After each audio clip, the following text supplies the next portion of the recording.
अस्सलाम वालेकुम। 3 हम नाम भाइयों की कहानी। कहते हैं कि एक आदमी था, उसके 3 बेटे थे और तीनों का ही नाम अब्दुल्ला रखा हुआ था। वक्त के साथ साथ जब वो शख्स बीमारुल मर्ग हुआ तो उसने अपने मालो दौलत तकसीम करने के लिए अपने तीनों बेटों को बुलवाया और कहा कि अब्दुल्ला को वरासत मिलेगी, अब्दुल्ला को वरासत नहीं मिलेगी, अब्दुल्ला को वरासत मिलेगी। इसके साथ ही उसकी रूह कब्ज हो गई। ये खुद तो फौत हो गया मगर अपने बेटों को हैरत में डाल गया कि कैसे फैसला करें कि किन 2 अब्दुल्ला को वरासत मिले और किसी एक को नहीं मिलेगी। तीनों ने फैसला किया कि शहर जाकर काजी से अपना मसला बयान करें और इससे कोई हल मांगे। तीनों अपने ज़ादे राह के साथ शहर के लिए अज़ामे सफ़र हुए। रास्ते में इन्होंने एक ऐसे शख्स को देखा जो अपनी किसी गुमशुदा चीज़ को तलाश करता फिर रहा था। इन तीनों भाइयों के पूछने पर उसने बताया कि इसकी ऊँटनी गुम हो गई है जिसे वो तलाश करता फिर रहा है। एक अब्दुल्ला ने पूछा, क्या तेरी ऊँटनी एक आंख से कानी थी? उस आदमी ने कहा, हाँ हाँ ऐसा ही था। दूसरे अब्दुल्ला ने पूछा, क्या तेरी ऊँटनी एक टांग से लंगड़ी थी? तो उस आदमी ने जल्दी से कहा, बिल्कुल सही, मेरी ऊँटनी वाकई एक टांग से लंगड़ी थी। तीसरे अब्दुल्ला ने ऊँटनी के मालिक से पूछा, क्या तेरी ऊँटनी की दुम कटी हुई थी? तो उसने खुशी से कहा, बिल्कुल ठीक, मेरी ऊँटनी की दुम भी कटी हुई थी, बस अब जल्दी से बता दो मेरी ऊँटनी कहाँ है। तीनों अब्दुल्ला ने मिलकर जवाब दिया, बाखुदा हमें आपकी ऊँटनी के बारे में कोई इल्म नहीं, हमने उसे हरगिज नहीं देखा। ऊँटनी का मालिक इनकी ये बात सुनकर गुस्से से पागल हो गया। उसने फैसला किया कि इन तीनों को खींचकर काजी के पास ले जाएगा। इसे पूरा यकीन था कि इसकी ऊँटनी को ये तीनों ज़िबा करके खा चुके हैं और अब अपने जुर्म को छुपाने के लिए झूठ बोल रहे हैं। ऊँटनी वाले ने जब तीनों को अपना इरादा बताया तो उन्होंने कहा, हमें कोई एतराज़ नहीं, क्योंकि हम खुद भी काजी के पास ही जा रहे हैं। जब ये चारों काजी के पास पहुंचे तो ऊँटनी वाले ने काजी से अपना किस्सा बयान किया। काजी ने इन तीनों से कहा, जिस तरह तुम तीनों ने ऊँटनी की निशानियां बताई हैं, इसका एक ही नतीजा निकलता है कि ऊँटनी तुम तीनों के पास है। बेहतर है कि तुम अपने जुर्म का एतराफ़ कर लो। पहले ने कहा, जनाबे अली, हमने ऊँटनी तो नहीं देखी थी, हाँ अलबत्ता ऊँटनी के आसार ज़रूर देखे थे। जब मैंने इसे कहा था तेरी ऊँटनी एक आंख से कानी है तो मैंने देखा था कि रास्ते के एक तरफ का घास तो खूब चरा हुआ था मगर दूसरी तरफ का वैसे ही बाअमान मौजूद था। इसका एक ही मतलब था कि इस शख्स की ऊँटनी एक आंख से कानी रही होगी। दूसरे अब्दुल्ला ने कहा, मैंने देखा था कि रास्ते में 3 कदम तो गहरे लगे हुए हैं जबकि चौथा कदम जमीन पर मामूली पड़ा हुआ था, जिसका मतलब बस इतना ही बनता था कि यह जानवर लंगड़ा भी था।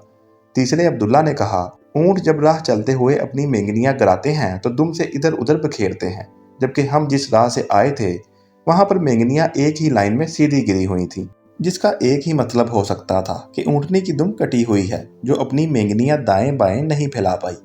काजी ने बगैर किसी देर के उस आदमी की तरफ देखा और कहा, तुम जा सकते हो, तुम्हारी ऊँटनी इन लोगों के पास नहीं है और ना ही इन्होंने उसे देखा है। ऊँटनी वाले शख्स के जाने के बाद इन तीनों भाइयों ने काजी से अपना किस्सा बयान किया, जिसे सुनकर काजी बहुत हैरान हुआ। इन तीनों से कहा, तुम आज की रात मेहमान खाने में ठहरो, मैं कल तुम्हें सोचकर कोई हल बताऊंगा। ये तीनों मेहमान खाने में जाकर ठहरे तो इन्होंने महसूस किया कि इनकी निगरानी की जा रही है। कुछ देर के बाद इनके लिए खाना लाया गया जो गोश्त के पके हुए सालन और रोटियों पर मुश्तमिल था। पहले ने खाने को देखते ही कहा, यह सालन कुत्ते के गोश्त का बना हुआ है। दूसरे ने कहा, रोटियां जिस औरत ने पकाई हैं वो हमल के साथ और पूरे दिनों से है। तीसरे ने कहा, यह काजी हराम की औलाद है। बात काजी तक पहुंच गई। उसने तीनों को दूसरे दिन अपनी अदालत में तलब कर लिया और तीनों से मुखातिब होकर कहा, तुम में से किसने कहा था ये कुत्ते का गोश्त पका हुआ है? पहला बोला, मैंने कहा था। काजी ने बावर्ची को बुलवा कर पूछा तो उसने इतराफ किया कि पकाने के लिए कुछ नहीं था। तो उसको शरारत सूझी और उसने एक कुत्ता मारकर उसका गोश्त पकाया और इनको खाने के लिए भिजवा दिया। काजी ने पहले से पूछा, तुम्हें कैसे पता चला ये गोश्त कुत्ते का है? तो उसने बताया, गाय, बकरी या ऊँट के गोश्त के नीचे चर्बी लगी होती है, जबकि ये सारा चर्बी नमा था जिसके नीचे कहीं कहीं गोश्त लगा हुआ था। काजी ने कहा, तुम वो अब्दुल्ला हो जिसको अपने बाप के माल से विरासत मिलेगी। काजी ने दोबारा इनसे मुखातिब होकर पूछा, किसने कहा ये रोटियां ऐसी औरत ने बनाई हैं जो 9 माह के हमल के साथ और अपने पूरे दिनों से है? जवाब में दूसरे ने कहा, मैं हूँ जिसने ये कहा था। काजी ने कहा, तुम्हें क्यों कर ये लगा? तो उसने कहा, मैंने देखा रोटियां एक तरफ से फूली हुई और खूब पकी हुई हैं तो दूसरी तरफ से कच्ची और मोटी रह गई हैं। मैंने इससे यही अखज़ किया, रोटियां बनाने वाली ऐसी खातून है जिससे तकलीफ के मारे ज्यादा झुका नहीं जा रहा और वो सामने की चीज भी नहीं देख पा रही, जिसका मतलब यही बनता था कि औरत हामला है और रोटियां बनाने में तकलीफ महसूस करती रही है। قاضی نے اس دوسرے سے بھی کہا کہ تم وہ عبداللہ ہو جسے اس کے باپ کے ترکہ سے وراثت میں حصہ ملے گا۔ پھر قاضی نے تینوں سے مخاطب ہو کر پوچھا، یہ کس نے کہا تھا؟ میں ولد الحرام ہوں۔ تیسرے نے جواب دیا، یہ میں نے کہا تھا۔ قاضی اٹھ کر اندر گیا اور اپنی ماں سے پوچھا، کیا یہ سچ ہے کہ وہ حرامی ہے؟ تو اس کی ماں نے کہا کہ یہ سچ ہے کہ تم حرام کے ہو۔ قاضی نے واپس آ کر تیسرے عبداللہ سے پوچھا، تمہیں کیوں کر معلوم ہوا میں حرامی ہوں؟ تو اس نے جواب دیا، اگر تم حلالی ہوتے تو مہمان خانے میں ہم پر نگران نہ مقرر کرتے، نہ ہی کتے کا گوشت پکوا کر ہمیں کھانے کے لیے بھجواتے، اور نہ ہی کچی روٹیاں کسی مظلوم عورت سے بنوا کر ہمیں کھلواتے۔ قاضی نے اسے مخاطب کرتے ہوئے کہا کہ تم وہ عبداللہ ہو جسے اس کے باپ کے مال سے ورثہ نہیں ملے گا۔ تیسرے نے حیرت کے ساتھ قاضی کو دیکھا اور پوچھا، مگر ایسا کیوں ہے؟ قاضی نے کہا، کیونکہ ایک حرامی ہی دوسرے ولد الحرام کو ٹھیک ٹھیک پہچان سکتا ہے، اور تم بھی میری طرح حرام کی اولاد ہو۔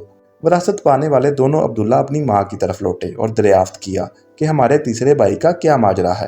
تو ان کی ماں نے کہا، تمہارا باپ ایک بار صبح کی نماز پڑھنے مسجد گیا تو اسے دروازے پر رکھا ہوا پایا تھا، اسے گھر لے آیا، اس کا نام بھی تم دونوں جیسا عبداللہ رکھا اور اس کی پرورش کی۔ جی تو ایسی ہوتی ہیں عربوں کی حکایتیں، جن میں حکمت کے درس بھی ہوتے ہیں۔